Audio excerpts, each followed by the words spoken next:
What's going on with China? We got a little bit of new beef. They're threatening to detain Americans. So we talked about this. There's a number of Chinese professors in America that are facing prosecution for espionage. Yep. Now China is retaliating, saying, okay, there are Americans in China that may face prosecution. An eye for an eye.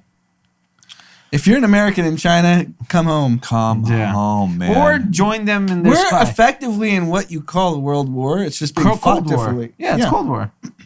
It is, man. It's being fought with data, information, privacy, and there's going to be casualties. Yeah. So they are going to jail Americans that just because. Yes. Especially in that country where there's no like due process. Oh, this American was stealing information. Boom. Yeah, this American did this, and they can say, show me proof that he didn't. Yeah. There's some interesting like thoughts that where we look at the nuclear bomb as the worst thing that ever happened to humanity. It actually is the best because it ended wars because it's just mutually assured destruction no matter what. So there's a chance that maybe because everyone has nukes, now you fight this way. Yeah. You know, like why would you do that? Yeah. Who's going to go to a battlefield and like threaten nuclear bombing when you just do this? This could just go on forever. It is going on forever. So I mean, there's no end. There's no peace. We're not even admitting we're in a war. Yeah.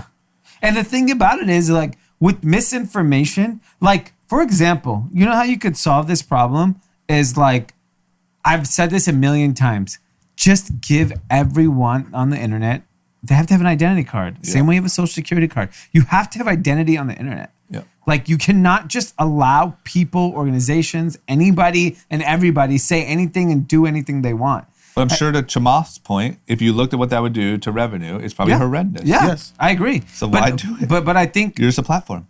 I think there will eventually be I bet you the next generation of politicians will actually be spun out of people that worked at these companies, people that worked at a Facebook or Twitter or Google that's wealthy and goes, you know what? I'm going to go change the world. Yeah. Because I don't need money. I can actually make an impact and make change because I know how to draft the policy that could actually impact. Because look, this is way above all our heads at the end of the day. I don't know how to draft policy that would potentially solve these problems. But those people that worked in those companies fucking know. Yeah. Of course. And I think the long-term winner is going to be Snapchat.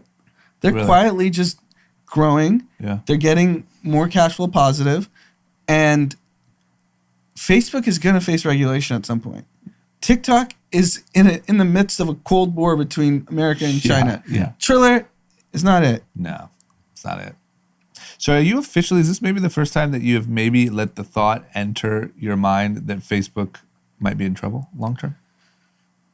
I think so. Wow.